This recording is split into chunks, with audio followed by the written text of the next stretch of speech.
तो my dear friend, मैं अपना YouTube channel unique education study point से आप सभी का स्वागत करता हूं। आज के वीडियो में मैं लेकर आया हूं दोस्तों, घरेलू विद्युत परिपथ या श्रेणी क्रम या समांतर क्रम। तो हम लोग घरेलू विद्युत परिपथ के बारे में देखेंगे। उससे पहले मैं आप सभी से यही कहूँगा कि जो भी मेरे चैनल पर नहीं है, अगर नए हैं तो चैनल को सब्सक्राइब कर लीजिए और बेल आइकन को दबा लीजिए, ताकि तब भी मैं वीडियो अपलोड करूं, वीडियो का नोटिफिकेशन आप तक पहुंच सके। तो स्टार्ट करते हैं दोस्तों, घरेलू विद्युत परिपथ। घरेलू विद्युत परिपथ होता है कि घरेलू विद्युत परिपथ को बनाते समय यह ध्यान रखना चाहिए कि भिन्न भिन्न घरेलू उपकरणों के क्या करना चाहिए। घरेलू उपकरणों जैसे बल्ब हो गया, पंखा, टेलीविज़न, सजावट के बल्ब जो है इत्यादि, यानी बहुत सारे कोई चीज़ भी इलेक्ट्रिक सामान हम ले सकते हैं। तो उन सभी को क्या करना चाहिए, एक दूसरे से श्रेणी क्रम में जोड़ना लाभ है या समांतर क्रम में। तो देखते हैं कि श्रेणी क्रम में पूरे विद्युत परिपथ में क्या होता है दोस्तों। पूरे विद्युत परिपथ में विद्युत धारा जो होती है वह समान होता है। ओके।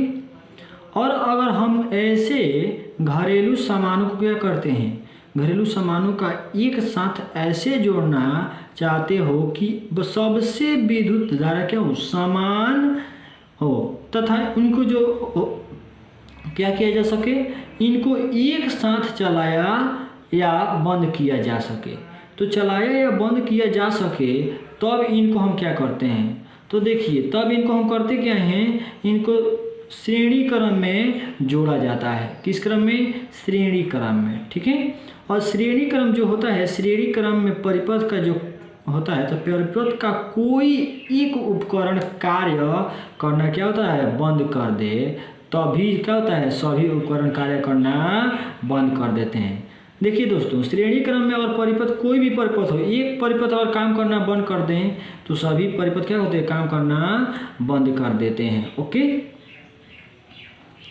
उसके देखिए श्रेणी क्रम में होता क्या है, तो श्रेणी क्रम में जो होता है, श्रेणी क्रम में उपकरणों के प्रतिरोध जुड़े होने के कारण परिपथ का जो कुल प्रतिरोध होता है वह बंद कर क्या किया जाता है, बंद हो जाता है, तथा परिपथ से विद्युत धारा कमजोर हो जाती है। ओके। और श्रेणी क्रम में क्या होता है, एक ही स्विच हो सकता है, तो एक ही स्विच हो सकता है, अतः प्रत्येक उपकरणों को अलग अलग ऑन तथा ऑफ नहीं किया जा सकता। क्योंकि अगर देखिए श्रेणी क्रम में क्या होता है, एक ही स्विच होता है, जिसके कारण क्या होता है, हम अलग अलग बंद और ऑफ नहीं कर सकते। अगर अलग अलग मानिए कि स्विच रहता तो हम अलग अलग तरीके से बंद कर सकते थे। ठीक है। या हम कह सकते हैं कि इसके जो देखिए इसके विपरीत समांतर क्रम में क्या होता है, इसके विपरीत समांतर क्रम में उपकरणों को जोड़ना ज़्यादा लाभ होता है। ओके। और घरेलू बिजली के सामने क्या कहते हैं, सामानों जैसे बल्ब, फैन या कोई भी चीज़ इत्यादि को जोड़ने के लिए क्या किया जाता है, समांतर परिपथ बनाया जाता है। और इससे प्रत्येक उपकरणों के बीच क्या होता है, समान विभवांतर होता है। ओके। जो क्या होता है, मुख्य सप्लाई के बराबर होता है।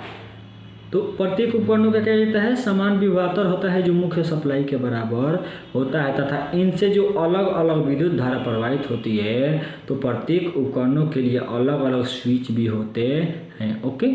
यानी विद्युत धारा अलग अलग प्रवाहित होती है, जिससे प्रत्येक के लिए अलग अलग स्विच भी होते हैं, तथा इनके प्रतिरोध जो होते हैं क्या होते हैं, समांतर में जुड़े होने के कारण परिपथ का प्रतिरोध जो होता है क्या होता है, कम हो जाता है।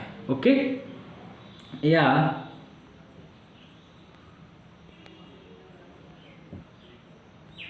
आप देखेंगे दोस्तों, अगले हेडिंग देखेंगे कि विद्युत धारा का तापीय प्रभाव। विद्युत धारा का तापीय प्रभाव क्या होता है, thermal effect of electric current. तो देखिए विद्युत धारा का तापीय प्रभाव होता क्या है, तो किसी चालक से प्रवाहित विद्युत धारा के कारण चालक में ऊष्मा उत्पन्न होने के प्रभाव को क्या कहते हैं?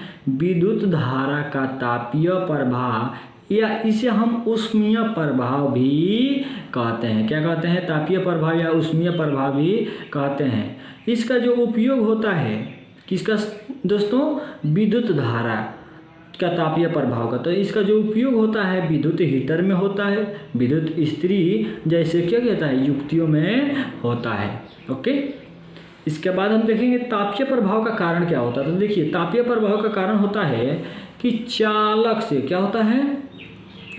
चालक के विपरीत विद्युत धारा, चालक के विद्युत धारा का प्रवाह इलेक्ट्रॉन की गति के कारण होता है। और इलेक्ट्रॉन के जो होता है, इलेक्ट्रॉन को गति करने के लिए गतिज ऊर्जा परिपथ में लगा विद्युत ऊर्जा के स्रोत से प्राप्त होता है। ओके, और चालक में इलेक्ट्रॉन की गति के क्रम में क्या किया जाता है? अपने परमाणुओं से टकराते हैं, जिससे उनकी गतिज ऊर्जा में ह्रास होता है। और उनकी गतिज ऊर्जा क्या होती है? उनकी गतिज ऊर्जा में जो होता है ह्रास होता है, और उनकी गतिज ऊर्जा में ह्रास चालक में ऊष्मा ऊर्जा के रूप में क्या होता है? रूपांतरित होता है। ओके, और रूपांतरित होता है जिससे क्या होता है? चालक में ऊष्मा उत्पन्न होता है, जो चालक के क्या करता है? ताप को बढ़ाता है तथा चालक के गर्म होने क्या होता है? चालक जो होते हैं गर्म होने लगता है।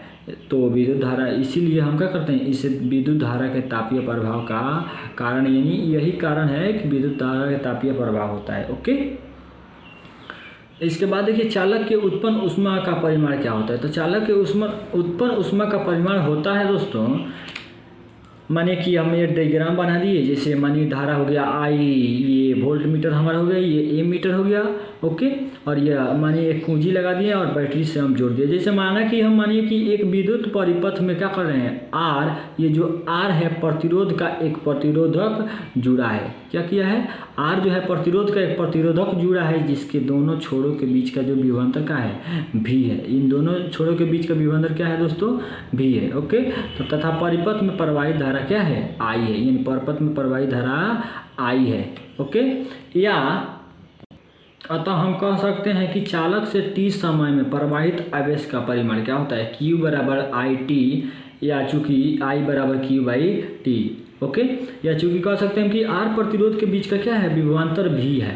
क्या है? R प्रतिरोध के बीच का विभवांतर भी। अतः विभव के क्या होता है? परिभाषा से हम देखेंगे कि विभव के परिभाषा से प्रतिरोधक के क्या होता है? एक छोरे से दूसरे छोरों तक इकाई आवेश ले जाने में किया गया कार्य क्या होता है? भी। इसलिए प्रतिरोध से Q आवेश ले जाने में किया गया कुल कार्य क्या होता है? W बराबर का हो जाएगा V इंटू क्यू। ओके, या अतः कह सकते हैं कि परिपथ में खर्च ऊर्जा जो हो जाएगा W बराबर क्या हो जाएगा? V into Q. ओके, तो या चूंकि हम कह सकते हैं Q बराबर क्या होता है? आई टी, तो Q बराबर आई टी, इसलिए W बराबर क्या हो जाएगा? V गुणे आई गुणे टी। ओके, तो V गुणे आई गुणे टी हो सकता है, या हम ओम के नियम से देखेंगे। तो ओम के नियम क्या होता है दोस्तों? ओम का नियम होता है V बराबर आई आर होता है। तो V बराबर आई आर तब देख रहे हैं, इसलिए W बराबर आई आर गुणे आई टी। तो W बराबर आई आर गुणे आई टी के मान लेंगे तो मानिए हो जाएगा क्या? तो W बराबर आई में करेंगे तो आई स्क्वायर और R में आर टी, तो हो गया। या इसलिए हम लिख सकते हैं कि I बराबर V बाई आर, या लिख सकते हैं क्या? तो I बराबर V बटा आर। ओके, या लिख सकते हैं हम कि W बराबर क्या हो जाएगा? V गुणे V बटा आर गुणे टी बराबर हो जाएगा V स्क्वायर बटा आर इंटू टी। यानी देखिए V से V में करेंगे V स्क्वायर हो जाएगा, ये R हो जाएगा बटा और गुणे टी का टी हो गया। ओके, या हाँ, तो क्या हो जाएगा? W बराबर हो जाएगा V square R into T. Okay, तो अब देखिए दोस्तों, इस समीकरण से हम लोग देखेंगे, उपर्युक्त समीकरण से हम लोग देखेंगे कि क्या देख रहे हैं कि किसी परिपथ में विद्युत स्रोत द्वारा खर्च विद्युत ऊर्जा या परिपथ में समाप्त क्या होता है? संपादित जो कार्य होता है वो हो जाएगा W बराबर V Q बराबर V आई टी और बराबर V आई स्क्वायर आर टी बराबर हो जाएगा V स्क्वायर बटा आर टी। ओके, यह हमारा हो जाएगा समीकरण। ओके, या हम कह सकते हैं कि विद्युत स्रोत द्वारा खर्च की गई यह ऊर्जा परिपथ में ऊष्मा के रूप में खर्च होती है। अगर स्रोत के कहते हैं, और स्रोत कि कुल ऊर्जा W को परिपथ में ऊष्मा H के रूप में रूपांतरित माना जाए तब नियत धारा I द्वारा समय में क्या होता है, T में उत्पन्न ऊष्मा बराबर हो जाएगा H बराबर I² RT, या उत्पन्न ऊष्मा के परिमाण को निम्न प्रकार से व्यक्त किया जाता है। तो देखिए दोस्तों, उत्पन्न जो ऊष्मा होता है इसके परिमाण को निम्न प्रकार से व्यक्त किया जा सकता है। तो हो जाएगा H बराबर VQ बराबर क्या हो जाएगा VIT, या बराबर हो जाएगा I² RT बराबर V² बटा RT।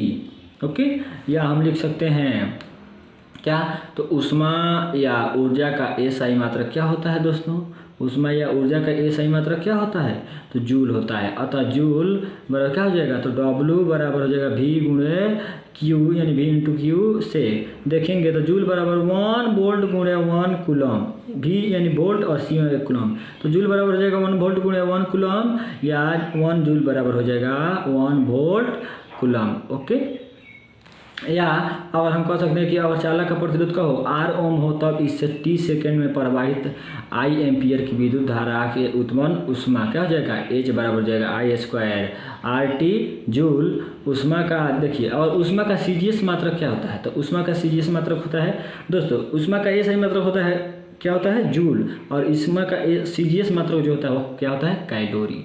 ओके, तो 1 कैलोरी बराबर होता है 4.18 जूल या 4.2 जूल, या हम लिख सकते हैं 1 जूल बराबर 1 बट्टा 4.2 कैलोरी। अतः क्या हो जाएगा CGS पत्ती में उत्पन्न ऊष्मा बराबर हो जाएगा H बराबर I² RT बट्टा 4.2 कैलोरी। ओके, या लिख सकते हैं हम कि तापीय प्रभाव के क्या होता है, जूल का नियम से जो देखेंगे, जूल का नियम R प्रतिरोध से T समय तक I विद्युत धारा प्रवाहित होने से क्या होता है, प्रतिरोध में उत्पन्न मान H बराबर हो जाएगा I² RT। इस समीकरण को क्या कहते हैं हम, विद्युत धारा के तापीय प्रभाव के जूल का नियम कहते हैं। ओके, क्या कहते हैं दोस्तों, H बराबर I² RT को विद्युत धारा के तापीय प्रभाव के जूल का, देखिए तापीय प्रभाव के जूल का नियम, तो तापीय प्रभाव के जूल के नियम को हम निम्न प्रकार से व्यक्त करते हैं।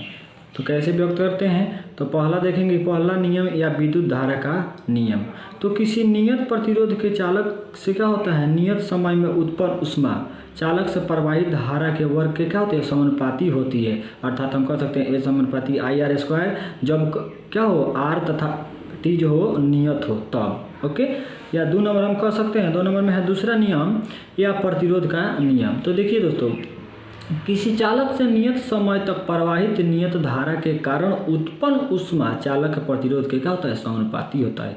अर्थात H समानुपाती R जब क्या हो I तथा R नियत हो। ओके, या तीसरा नंबर हम देखेंगे कि तीसरा नियम जो है या समय का नियम, इसे क्या कहते हैं, तीसरा नियम या समय का नियम भी कहते हैं। किसी नियत प्रतिरोध के क्या होता है, किसी नियत प्रतिरोध के चालक से प्रवाहित नियम जो होता है धारा के कारण उत्पन्न ऊष्मा चालक से धारा क्यों क्या करता है, प्रवाहित होने में लगे समय के समानुपाती होता है। अर्थात कह सकते हैं हम कि H समानुपाती T जब क्या हो I तथा R क्या हो नियत हो, या हम सकते हैं H समानुपाती I² RT।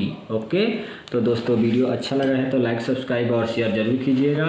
अब मिलेंगे हम अगले वीडियो के साथ। आज के लिए इतना ही, धन्यवाद, थैंक्स।